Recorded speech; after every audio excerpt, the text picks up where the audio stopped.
Welcome back to Live Academy. Today start DOTT का microbiology. तो DOTT के microbiology को हम यहाँ से स्टार्ट कर रहे हैं।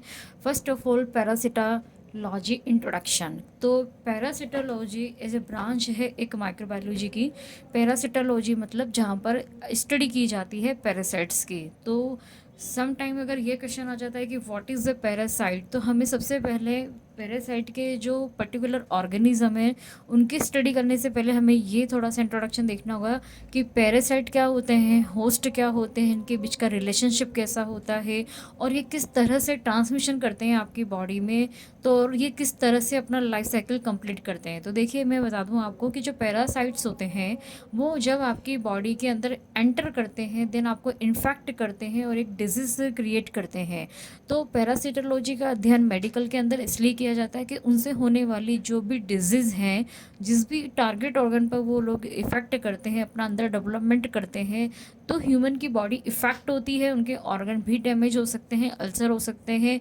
देन उनका जब हम टेस्टिंग के अंदर उनके ओवा लार्वा ये सब जब हमें दिख जाते हैं तो फाइनली आइडेंटिफिकेशन किया जाता है पैरासाइट्स का। तो लेट्स स्टार्ट, हम वन बाय वन एक एक टॉपिक करके यहाँ पर समझेंगे कि पैरासिटोलॉजी क्या होती है और उसके अंदर क्या क्या इंक्लूड किए गए हैं पॉइंट्स। तो देखिए, introduction of parasitology, study of parasite which cause disease in human and another organism। यानी कि जो पैरासाइट्स होते हैं ना, वो जो डिजीज कॉज करते हैं, किस में, ह्यूमन में भी कॉज कर सकते हैं और किसी अदर ऑर्गेनिज्म में या किसी अदर एनिमल के अंदर भी कॉज कर सकते हैं। तो पैरासाइट, अब जैसे सिंपल एग्जांपल है कि जैसे ह्यूमंस की सर के अंदर जो जू होती है वो भी एक पैरासाइट है, लेकिन वो पैरासाइट अंदर नहीं जा रही है बॉडी के, वो आपकी बॉडी के बाहर रह रही है, तो वो काइंड ऑफ इन्फेस्टेशन है। अगर पैरासाइट अंदर चला जाता है आपकी बॉडी के अंदर किसी ऑर्गन के अंदर तो वो इन्फेक्शन हो जाता है। तो इन्फेस्टेशन और इन्फेक्शन क्या होता है? इन्फेक्शन मतलब बॉडी के अंदर जाना, इन्फेस्टेशन मीन्स आपकी बॉडी के बाहर किसी बॉडी पार्ट पर रहना, अंदर नहीं जाना, अंदर ब्लड वेसल्स के अंदर नहीं जाना है उस पैरासाइट को। नाउ, तो study of parasite which cause disease in human and another organism, they are living organism. तो ये जितने भी पैरासाइट होते हैं लिविंग ऑर्गेनिज्म होते हैं, डिपेंड ऑन अनोदर ऑर्गेनिज्म। तो ये डिपेंड क्यों होते हैं, क्या रीज़न है डिपेंड? देखिए कि हर ऑर्गेनिज्म अपने फूड के लिए किसी न किसी पर डिपेंडेंट है इस अर्थ पर। जैसे कि हम ह्यूमंस अपना भोजन हम खुद नहीं बना सकते हैं। जैसे प्लांट है, प्लांट के अंदर क्लोरोप्लास्ट प्रेजेंट होता है उसकी लीफ पर, और presence of water and presence of sunlight की प्रेजेंस में वो अपना भोजन खुद बनाता है। बट क्या ह्यूमन बना सकता है? नो, ह्यूमन नहीं बना सकता। तो ह्यूमन भी एक टाइप का पैरासाइट है, वो अदर लिविंग ऑर्गेनिज्म, मतलब कि वो प्लांट पर बेस्ड है। तो अगर ये लिविंग ऑर्गेनिज्म हमेशा जब किसी के ऊपर बेस्ड होते हैं तो ये ध्यान रखिए हमेशा वो अपने फीडिंग मटेरियल के लिए या जो उनको भोजन चाहिए, जैसे जू का भोजन हमारे सिर की खोपड़ी की स्कल्प है, तो वो वहाँ पे रह के अपनी वहाँ पे उस चीज़ का अपना फीडिंग लेती है। तो हर पैरासाइट का अपना अपना एक फीडिंग प्रोसेस होता है, उसके अकॉर्डिंग वो पैरासाइट्स अपनी जगह पर रहकर अपना जीवन काल पूरा करते हैं। ठीक है, तो depend on other organism, host जैसे ह्यूमन हो गया या डॉग हो गया, and derived nutrient from host. उनका काम क्या है कि होस्ट से अपने न्यूट्रिएंट को लेना, वहाँ से उनको अपटेक करना for complete their life cycle, reproduction, growth and nourishment. Nourishment मतलब कि जैसे हम बेबीज होते हैं, जब हम पे जब पैदा होते हैं तो पैदा होने के बाद हमारा जो 9 मंथ का इंक्यूबेशन पीरियड होता है मम्मा के उसमें यूट्रस में, तो हम जब तक, तो हमारा 9 मंथ का पीरियड, जब तक इंक्यूबेशन पीरियड चल रहा होता है तो हमारा एक बेबी फॉर्मेशन हो जाता है।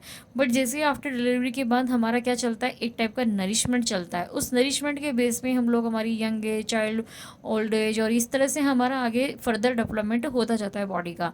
तो इनको भी ग्रो करना होता है, इनका भी पहले छोटा साइज होता है फिर बड़ा साइज होता है। ये जब मैं आपको पर्टिकुलर लाइफ साइकिल की जब वीडियो बनाऊंगी तो आप पर्टिकुलर जब एक ऑर्गेनिज्म को पढ़ेंगे तो आपको वहाँ समझ में आएगा कि इनका नरिशमेंट किस तरह से होता है, कि कैसे एडल्ट बन जाते हैं, कैसे एग से लेके एडल्ट तक का इनका सफ़र होता है। ठीक है, तो no benefits provide to the host है। अब पैरासाइट की जो मेडिकल के अंदर जो पैरासाइट रखे गए हैं वो ऐसे पैरासाइट रखे गए हैं जो कि ह्यूमन को या किसी एनिमल को कोई भी बेनिफिट नहीं दे रहे हैं। वो क्या कर रहे हैं, उल्टा आपसे डिराइव्ड करके न्यूट्रिएंट आपको इन्फेक्ट करके बॉडी से बाहर निकल रहे हैं।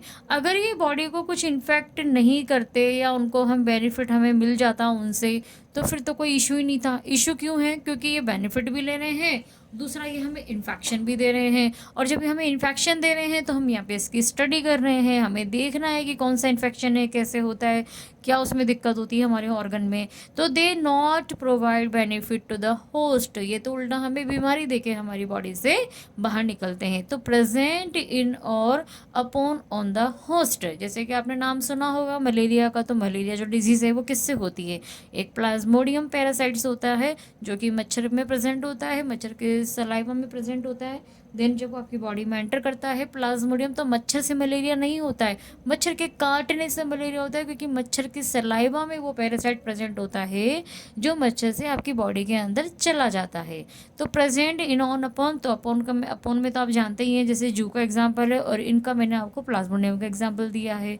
ठीक है, तो जैसे और इसके अंदर ये जो इन्फेक्शन होते हैं आपके ब्लड टिश्यू सेल में हो सकते हैं। तो ऊपर जो वाला पार्ट होता है वो इन्फेस्टेशन कहलाता है, अगर स्किन और बालों के अंदर कुछ है।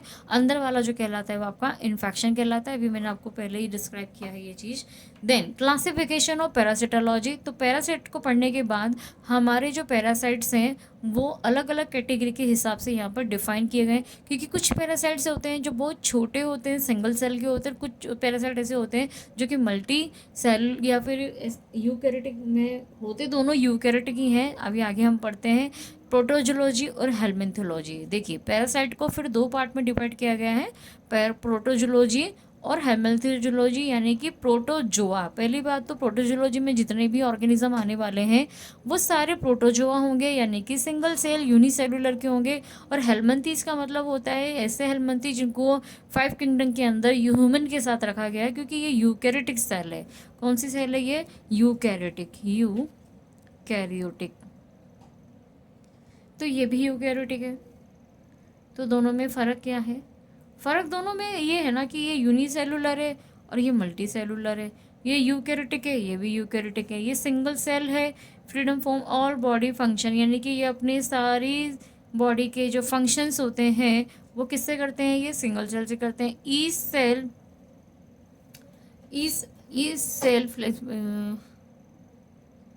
परफॉर्म ऑल पर्टिकुलर फंक्शन, यानी कि इनका जो परफॉर्म होता है वो इनका all body fungal function single cell से होता है। और इनका जो परफॉर्म होता है ये इनका पर्टिकुलर फंक्शन जो मतलब ईच सेल, यानी कि हर सेल अपने आप के अंदर एक डिस्क्राइब होती है कि इसको क्या काम करना है। लेकिन यहाँ पर क्या हो रहा है, एक ही सेल यहाँ पर काम कर रही है। तो है तो दोनों यूकैरियोटिक। और यूकैरियोटिक का सबसे अच्छी जो चीज़ होती है यूकैरियोटिक को जानने की, कि यू मीन्स नया, के यू मतलब केंद्रक, ओटिक मतलब सेल। तो यू मतलब कि न्यू, कैरियो मतलब कि केंद्रक, और तो ऐसी कोशिका जिसके अंदर केंद्रक पाया जाता है वो कोशिका टाइप यूकैरियोटिक कहलाता है। प्रोकैरियोटिक का मतलब होता है जिसके अंदर पुराना है, ओल्ड है, और उसके अंदर आपका जो केंद्रक है वो लुप्त है या है ही नहीं। ठीक है, तो ये यूकैरियोटिक्स। यानी कि अब हम देखते हैं कि माइक्रोबायोलॉजी में आपके बैक्टीरिया, फंगस, पैरासाइट और एक वायरस, ये 3 कैटेगरी के ऐसे ऑर्गेनिज्म है जो कि बॉडी को इन्फेक्ट करते हैं। तो बैक्टीरिया प्रोकैरियोटिक सेल है, फंगस यूकैरियोटिक सेल है, पैरासाइट यूकैरियोटिक सेल है, और वायरस तो ए सेलुलर है। तो ये दोनों फंगस और पैरासाइट दोनों क्या है? यूकैरियोटिक सेल है, यानी कि दोनों की सेल में एक developed nucleus and nucleus membrane present होता है। तो आई होप आपको यहाँ पे यूकैरियोटिक टॉपिक समझ में आ गया होगा कि ये सिंगल और यूनिसेलुलर के बेस पे होते हैं। दूसरा इनके अंदर केंद्रक प्रेजेंट होता है, और इनके जो फंक्शंस होते हैं यहाँ पे सिंगल सेल से होते हैं। यहाँ पे सारे फंक्शन के लिए, हर फंक्शन के लिए अपनी एक सेल होती है based on their location classification. तो ये जो वाला क्लासिफिकेशन था ये आपका पैरासिटोलॉजिकल क्लासिफिकेशन था, जिसमें प्रोटोजोआ को, हेलमिन्थीज को बांटा गया है। अब अगर हम बात करें लोकेशन, तो लोकेशन का मतलब आप समझते हैं जगह, स्थान। तो ऐसे पैरासाइट के किस जगह पर पाए जाते हैं, तो उन पैरासाइट को किस नाम से जाना जाता है? तो तो देखिए एक्टोपैरासाइट एंड एंडोपैरासाइट कि they are present out of the body. Example louse ticks है, जैसे कि इन्फेस्टेशन करते हैं ये। तो ये जो एक्टोपैरासाइट होंगे ये क्या होंगे, बॉडी की सरफेस पे रहेंगे, बॉडी के ऊपर रहेंगे, जैसे कि बालों में, स्कैल्प में, स्किन पे। ठीक है, तो ये क्या करेंगे, आपकी बॉडी के बाहर रहते हैं, जो कि इन्फेस्टेशन करते हैं, लाउस जैसे जू होती है। एंडोपैरासाइट जैसे they are found inside of host body, यानी कि बॉडी के कहाँ रहते हैं, ये इनसाइड है, और ये कहाँ पर है, आउट ऑफ होस्ट साइड है। तो जैसे ब्लड हो गया, टिश्यू हो गया, सेल हो गया, ऑर्गन हो गया, लिश्मानिया अभी हम आगे पढ़ाऊंगी मैं, काला जार जिससे बीमारी होती है, प्लाज्मोडियम जिससे मलेरिया होता है। तो ये क्या करेंगे, ये इन्फेक्शन करेंगे, जो हमने यहाँ पे आपको बताया था कि ये इन्फेक्शन करते, अगर बॉडी के अंदर इन्फेक्शन हो रहा है, बॉडी के अंदर अगर पैरासाइट जा रहा है तो वो आपको इन्फेक्ट करेगा, बाहर आप इन्फेस्टेशन करता है। ठीक है, आई होप आपको पैरासिटोलॉजी यहाँ पर समझ में आ रही होगी अच्छे से। कहीं भी डाउट है तो आप मुझे कमेंट में बता सकते हैं। जब भी आप मेरा वीडियो जब भी देखें इस वीडियो को, पैरासिटोलॉजी के नोट्स आपको यहाँ मिल भी रहे हैं कि व्हाट इज़ द पैरासाइट। तो बेसिकली हमें इसका इंट्रोडक्शन समझना बहुत ज़रूरी है कि पैरासाइट्स क्या होते हैं। फिर क्लासिफिकेशन ऑफ प्रोटोजोआ की बात करें तो ये 4 पार्ट में डिवाइड किया गया है, जैसे अमीबा, फ्लैजिला, स्पोरोजोआ, सेलिएट। आप चाहें तो ये क्लासिफिकेशन ऐसा भी कर सकते हैं कि जैसे प्रोटोजोआ, और यहाँ पे आप इस तरह से 4 पार्ट में यहाँ पर डिवाइड कर देंगे, जैसे कि amoeba, flagella, flagellates, Sporozoa, Sporozoa और आपका यहाँ पे सीलिएट्स। तो अमीबा में अमीबा होंगे, फ्लैजिला में फ्लैजिला प्रेजेंट होगी, स्पोरोजोआ में स्पोर होंगे, और सीलिएट्स के अंदर होता है जैसे हेयर लाइक स्ट्रक्चर होती है, छोटी छोटी छोटी छोटी इस टाइप की, वो सीलिएट्स कहलाते हैं। तो प्रोटोजोआ यानी कि प्रोटोजोआ मतलब कि सिंगल सेल, अगर उसकी बात आए हेलमिंथीज की मतलब कि मल्टी सेलुलर सेल। अमीबा तो पैथोजेनिक में देखिए, अब हम यहाँ पे जितने भी पैरासाइट आगे जाके डिस्कस करेंगे या जिनका भी नाम एग्जाम्पल में दिया जाएगा, तो 110% ये मान के चलिए कि वो ये पैरासाइट है जो कि ह्यूमन को इन्फेक्ट करते हैं। अगर ये इन्फेक्ट नहीं कर रहे होते ह्यूमन को तो हम यहाँ पर इसकी स्टडी मेडिकल के अंदर नहीं करते, क्योंकि बेसिकली हमारी जो रिक्वायरमेंट है वो ये है कि हमें कौन से पैरासाइट हमारी बॉडी को इन्फेक्ट करते हैं, किसका हमें ट्रीटमेंट लेना ज़रूरी है, और हम नहीं लेते हैं तो उससे हमें प्रॉब्लम भी हो सकती है। तो देखिए अमीबा में ये पैथोजेनिक होती हैं, जैसे एंट अमीबा हिस्टोलिटिका, ये तो इसके ऊपर एक सेपरेट वीडियो बनेगा पर्टिकुलर, क्योंकि ये प्रोटोजोआ है, आपके सिलेबस में भी है, ओटी के सिलेबस में। तो एंट अमीबा हिस्टोलिटिका को हम डिटेल में आराम से समझेंगे कि ये क्या चीज़ होती है। तो नॉन पैथोजेनिक में अगर देखा जाए तो इकोला स्पीशीज़ है, जबकि बैक्टीरिया कैटेगरी में आती है। तो फ्री लिविंग जैसे कि निजेरिया, ये सॉरी नेग्लेरिया फॉवेलेरी। तो नेग्लेरिया फॉवेलेरी जो होता है अमीबा, ये ऐसा अमीबा है जो कि आपने देखा होगा कि स्विमिंग पूल वगैरह के अंदर ये पाया जाता है। तो ये फ्री लिविंग कंडीशन में भी रहता है, लेकिन अगर आपकी बॉडी के अंदर ये एंटर कर गया तो ये आपके ब्लड से होता हुआ आपके ब्रेन तक भी चला जाता है, ये निग्लेरिया फॉवेलेरी। तो ये अमीबा में आप 2 एग्जाम्पल आप ध्यान रखिए कि ये एक तो एंटीमीबा हिस्टोलिटिका जो कि आपके सिलेबस में, दूसरा निग्लेरिया फॉवेलेरी। ये 2 पैरासाइट जो हैं वो प्रोटोजोआ के अमीबा की कैटेगरी के एग्जाम्पल है। फ्लैजिलेट्स, फ्लैजिलेट मतलब कि ऐसे पैरासाइट जिनके अंदर फ्लैजिला प्रेजेंट होता है, जो कि मोटाइल का काम करता है। मोटाइल मतलब कि चलने का काम करता है। तो इंटेस्टाइनल, ओरल, जेनाइटल, यानी कि जियार्डिया, लेम्बिया, ट्राइकोमोनास, एंट्रोमोनास, ह्यूमिस। देखिए फ्लैजिलेट्स को मैंने 2 पार्ट में डिवाइड करा हुआ है, इंटेस्टाइनल, ओरल, जेनेटिकल, यानी कि कह सकते हैं कि जो कि इंटेस्टाइन में भी रहते हैं और जेनेटल ऑर्गन में भी प्रेजेंट हो सकते हैं। तो दोनों को जगह पे हमने फ्लैजिला के बेस पे यहाँ पे इनको रखा गया है। तो जियार्डिया लीमिया, इस पे को हम डिटेल में पढ़ेंगे, ये आपके सिलेबस में है, ओटी के सिलेबस में। तो जियार्डिया लीमिया पे सेपरेट वीडियो बनेगा, तो ठीक है, वो आप हम वहाँ पर आपको अच्छे से समझाएंगे। और हीमोफ्लैजिलेट्स, हीमो मतलब कि ब्लड होता है, हीम, और फ्लैजिलेट मतलब फ्लैजिला। तो लिश्मानिया डोनोवेनी, लिश्मानिया डोनोवेनी करके प्रोटोजोआ, वो हाँ प्रोटोजोआ होता है जो कि काला आजार रोग पैदा करता है, इसको भी मैं आगे डिस्क्राइब करूंगी। और एक होता है ट्रिपनोसोम, ये सीएसएफ के अंदर इन्फेक्ट कर जाता है पैरासाइट। ठीक है, तीसरा है स्पोरोजोआ। स्पोरोजोआ में सारे प्लाज्मोडियम रखे गए हैं, जैसे plasmodium malariae, vivax, falciparum and ovale. तो प्लाज्मोडियम एक बहुत इम्पॉर्टेंट डिजीज़ है मलेरिया की, जो कि ह्यूमंस के अंदर हो जाती है। ठीक है, अंदर इन्फेक्शन वाली। इसके अलावा बेस्बीसिया, टॉक्सोप्लाज्मा गोंडाई और एक स्काइक्लोस्पोरा एंड साइनोथेनिसिस। ये देखिए कुछ नाम है प्रोटोजोआ के, स्पोरोजोआ में। अगर आप 2-3 नाम भी याद रखेंगे तो आप उसको एग्जाम में डिफाइन कर सकते हैं प्रोटोजोआ के क्लासिफिकेशन को।